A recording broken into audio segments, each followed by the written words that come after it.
Welcome to Social Dynamics. I'm Sarah Stockham, and you are in for a treat today because my dear friend Dana Pedro is here, and she has so much to share. And we're going to try to cram this into about 15 minutes worth of time. We may have to do another one later on, I don't know. But friend, what is on your heart today? Wow, geez, I could be here for 10 hours if you asked me that kind of question. Yes. I want to share my mission.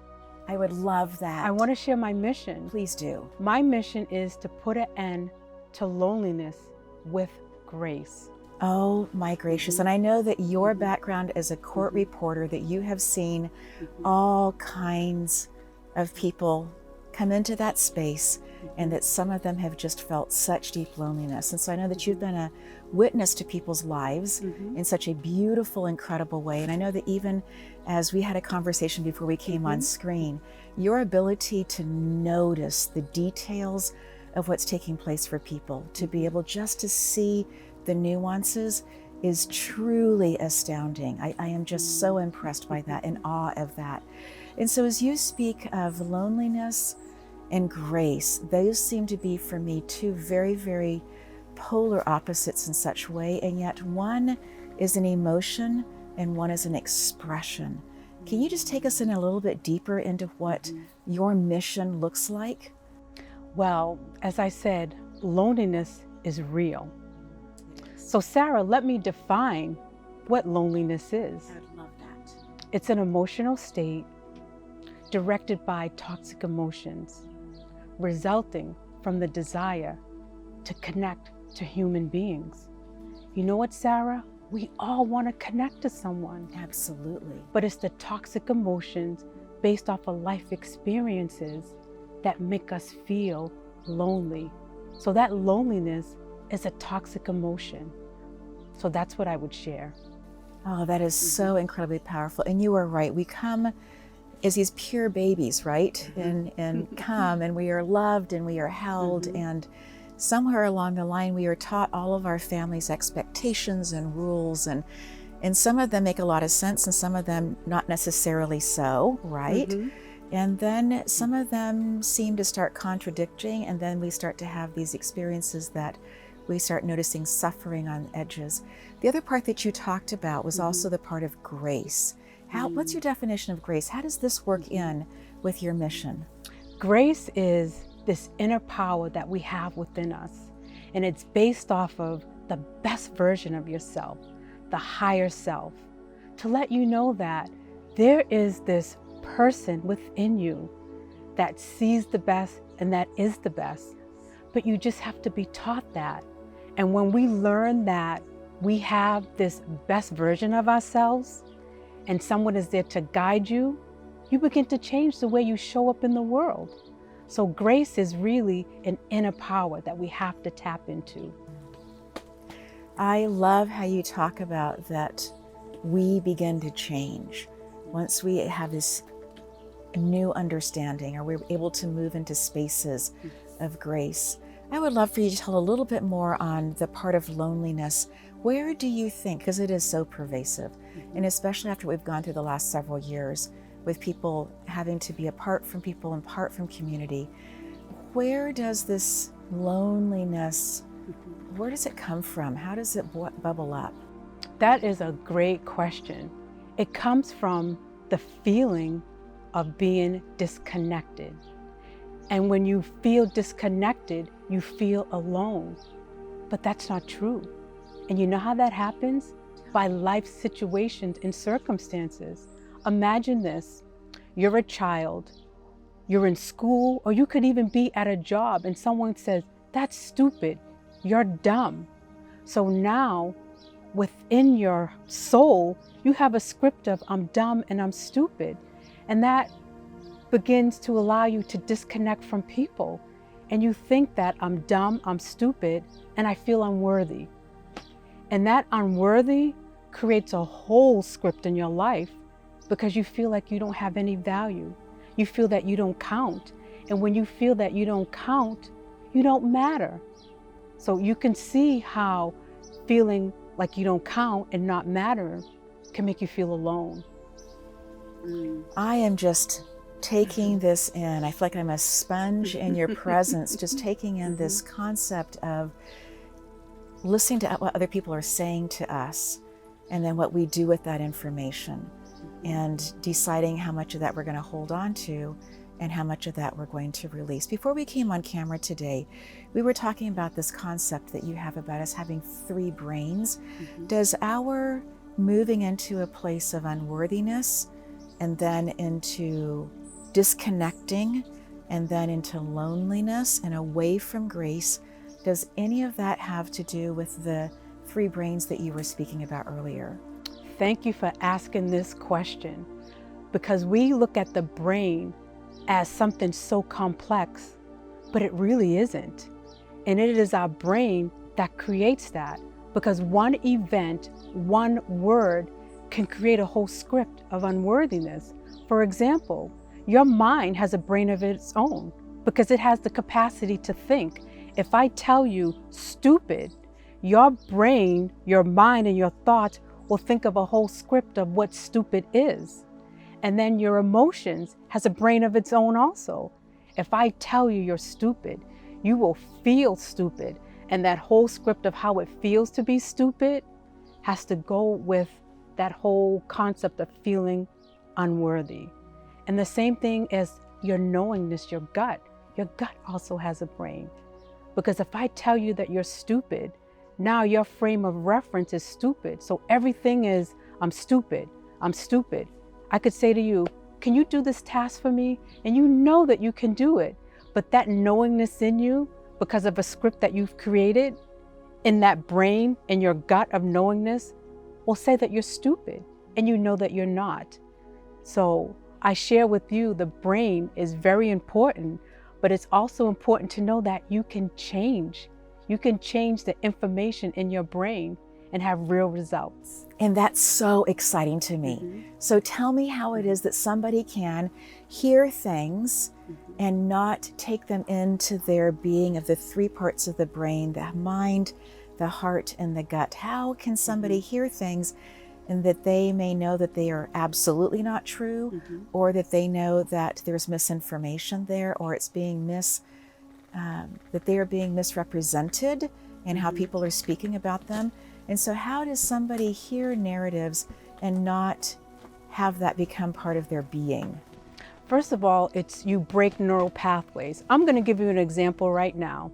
Miss Sarah, close your eyes and picture in your hand you have an orange. Okay, so what's going on in your mind right now? You're picturing the orange in your hand, you're probably smelling the orange, and you're probably taking it to a whole nother level. You're probably drinking orange juice, right? And you're like, wow, this tastes good. So now you're feeling good about yourself, right? And you know that there's an orange in your hand. No one can tell you otherwise, but that's your brain. So when you open your eyes, do you see an orange? No. But what is telling you on the inside? I have an orange in my hand. So you see how it's easy to break neural pathways. It's easy to change the information that you input in your brain. Yes, it might have been negative stuff that's put in there, but you can input new information and change your life. That is just absolutely phenomenal news. And there's a level of it that's almost shocking to the brain, right? In terms of coming to that space of saying, I'm taking in this information. So how do you help somebody who is in a space of loneliness, who is coming into this understanding that they have 3 parts of the brain, and helping them to break those neural pathways? Because I have to tell you, friend, I'm salivating because I can taste the orange. I am not kidding you. So I know that what you are saying is so powerful and so true. So how can somebody who is listening to our conversation on social dynamics, how can they begin to look at the information that they have about themselves and begin to start sifting through? Because what I heard you say, that loneliness has to do with unworthiness. And the unworthiness is something that is a neural pathway. It is a belief. It is something that we can choose to live inside of also as an energy. How does somebody begin that process of breaking those neural pathways? Great question. I just love your questions. It's so simple as redefining. So we look at change as something that's so complicated, but it's redefining. You see how when I gave you the example to close your eyes and picture an orange, you were picturing an orange. So if I told you there's a better version of you, if I told you you were created to have a good life, an amazing life, if I told you that there's a script written in your soul of amazing and wonderful things, I can tell it's changing you. Look at the smile on your face right now. I'm sitting taller even. Yes. Yes. So it's just about redefining, because just because life has brought you things that are difficult, that are hard, you're not your pain, you're not your wounds. You just have to redefine it. And to redefine it is to say, I'm not that, and I'm going to be who I was created to be. And everything that God created is good, because I believe in God. And I know that God created me good. I know that God created you good. So you can only have a good life. And if you use that as your framework, you automatically change the way you view yourself, you view your life, and the people around you. And because of that, you vibrate higher. You begin to attract different people and situations that will only unfold that amazing life. Dana, you are taking me back into when I was a second grade teacher in the classroom still. And you talked about framing. And I remember coming into a space and talking with my second graders and saying, you get to frame your life with your thoughts and your words. And I didn't realize that even back then were some of the seeds of what we are talking about today, that there is this truth of us being able to decide what is going to frame. And for me, as I was talking to my second graders and teaching them, we talked about the different door frames that we would go into the classroom and out of, that there were window frames that we were looking out of, that we had picture frames. And so that we got to decide what was inside of that picture frame, right? To be able to create that. So if somebody is saying, Dana, I hear this and I know this is absolutely truth, and I've been listening to the wrong information, and how can we come into that space of, can we use our senses? What can we do as we begin to frame what we want our life to look like? As we begin to say, I no longer want to be feeling lonely and disconnected and unworthy. I want to move to a space of grace. So do they choose grace then as the vibration or the energy that they want to be feeling more of, and begin to use their senses to see inside of a picture? If you can just give a little bit more, that would be so helpful here. Thank you so much. I'm just loving this. It's so simple. As I said, redefining yourself based off of who you truly are. Because when you know who you truly are, you make different decisions. And that who you are is your higher self.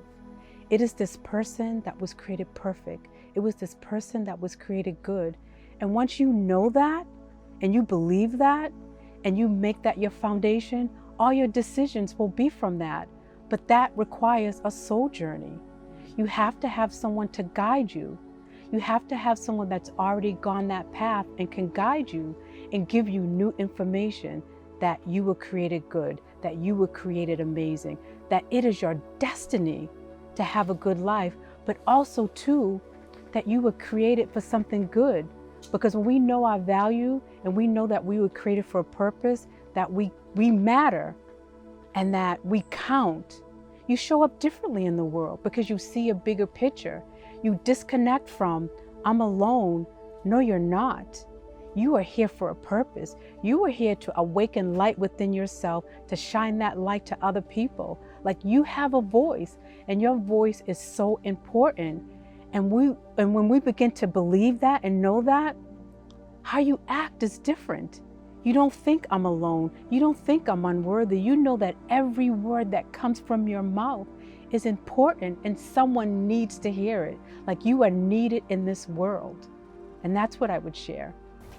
I love this idea of the soul journey. I love the idea of that people have gone before and that they have figured out that there are milestones that we need to go through in our own soul progression. And the reason that makes so much sense to me, because when I was an elementary classroom teacher, we took all of these different classes that would talk about scope and sequence, right? And we were teaching children to read and math and science through scope and sequence. And then we get to Friday, and Friday was fun because we got to do art as well, right? Had to learn to express ourselves. Yeah. But what I'm hearing you say is that there is a scope and sequence, not just for teaching children how to read, but also for our own spiritual growth, for our soul's growth, for our understanding. And so can somebody truly be in their 70s and feeling unworthy and lonely and be able to do this? Or do you have to be somebody who is just beginning to look at the possibilities of life and wondering what's next for them in order for them to be a good candidate, somebody who could really come through the process and learn and be able to impact? Great question again. You know, it's for anyone that wants better. And I think of an example. I was talking to a friend a couple of days ago, and having a child is like the biggest milestone. It is like the greatest accomplishment in the world. And she was talking about postpartum depression. And it made me think that how can such a great accomplishment of bringing life into the world make you feel alone? Because you know why? Because you're thinking that you're unworthy, and all the thoughts of unworthiness, you like, am I going to be a good mother? Can I be a good mother? But yes, you are, because you have a script that is written within you that you're amazing, and you can only do amazing. So anyone that wants more, anyone that wants to be happy, anyone that wants peace, you can be 12 years old, you can be 70 years old. I'm 55 and I'm in the journey, and I feel like I'm 19. I love that. I love that. There really is this whole newness of life that reawakens, right? It's almost like life is awakening inside of a being when you go through the soul journey and start to discover who you are and the real framework of who you are as well. I just encourage you, as you're listening to this conversation on social dynamics, to subscribe. But I also encourage you to look below and find out more information about the soul journey. My friend Dana is one of the soul journey coaches, and she is ready to help you move forward in your life if you are ready to take that next step. Thank you so much for joining us, and we'll see you on the next session of Social Dynamics.